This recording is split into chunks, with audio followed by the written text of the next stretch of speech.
Dans cette vidéo, nous allons voir comment créer un diagramme ombrothermique avec. Donc un diagramme ombrothermique, c'est un diagramme qui présente en fonction des mois de l'année les températures et les précipitations dans un endroit donné. Donc ici, on a les données moyennes pour Limoges-Bellegarde. Donc on commence dans un premier temps par sélectionner nos données, puis menu Insertion, Diagramme, et on va choisir le type colonne et ligne. Habituellement, dans un diagramme ombrothermique, les températures sont représentées par une courbe et les précipitations par des colonnes. Ici, c'est le contraire, donc on va le modifier un petit peu plus loin. Notre plage de données est bien la bonne, donc pas de problème, on la conserve. Mais dans série de données, ici, eh bien, on va descendre température pour que ce soit les températures en ligne et les précipitations en colonne. Étape suivante, on va mettre un titre. Donc par exemple ici, données météo moyenne de Limoges-Bellegarde.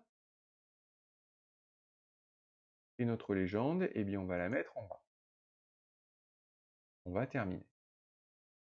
Maintenant, eh bien, on va mettre en forme notre graphique de manière un petit peu plus convenable. Dans un premier temps, eh bien, on va élargir notre graphique. On va le faire un petit peu plus haut. On observe que l'on a ici un axe désordonné. Pour faire un diagramme ombrothermique, il nous en faut deux. Donc on va rajouter ici du côté droit eh bien, un second axe désordonné. Donc pour ça, on sélectionne le graphique. On va ici sur Insérer, supprimer des axes et on va choisir d'ajouter un axe secondaire Y. Par défaut, les deux axes sont gradués exactement de la même façon. Donc ce que l'on va faire, c'est qu'on va mettre ici sur cet axe désordonné les températures et sur ce second axe désordonné les précipitations. Donc ce qu'il faut, c'est que ici pour les précipitations, eh bien, on leur associe le deuxième axe ici désordonné. Donc pour ceci, eh bien, clic droit, formater les séries de données.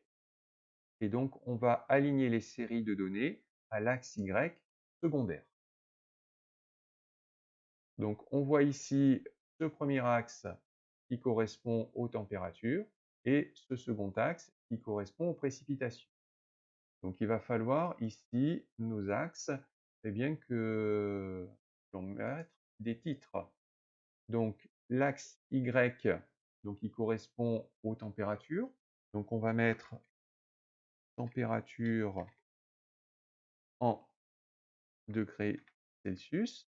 Et pour l'axe Y secondaire, eh bien, on va mettre précipitation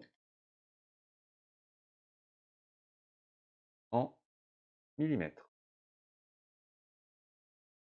Et on valide. Alors, habituellement, 20 degrés de température correspondent ici à 100 mm. Donc ici, on va graduer correctement pour que ça corresponde. Donc ici, notre axe Y est gradué de 0 à 25, de 55.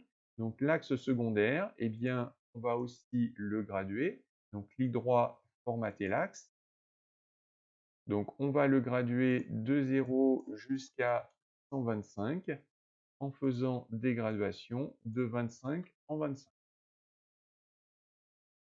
Donc on obtient ici l'équivalence que l'on souhaite. Maintenant, eh bien, on va formater un petit peu nos sites de données. Donc, par exemple, ici, les précipitations. Donc, on va faire se coller les barres.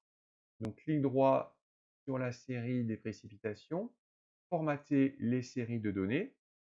Donc, pour que les barres se touchent, on va mettre l'espacement à 0. Les précipitations, c'est de la pluie. Donc, on va régler ici la couleur de la zone. Donc, on va plutôt mettre du bleu un petit peu clair, donc ce qui s'appelle ici azur. Et puis ici, on peut mettre des bordures, donc en continu. de couleur azur, azur 2 par exemple, un peu plus foncé, et puis de largeur 0,10 cm. Donc on voit ici nos précipitations. Là pour les températures, pour notre courbe, donc on sélectionne la courbe. Comme ce sont des températures, c'est de la chaleur, on va plutôt le mettre en rouge. Donc clic droit, formater les séries de données. Donc ici, couleur, et bien on va mettre du rouge et on va mettre un trait un petit peu plus épais. Donc par exemple, largeur 0,20 cm. Et on valide. Donc on obtient ici notre diagramme ombrothermique tel qu'on le souhaite.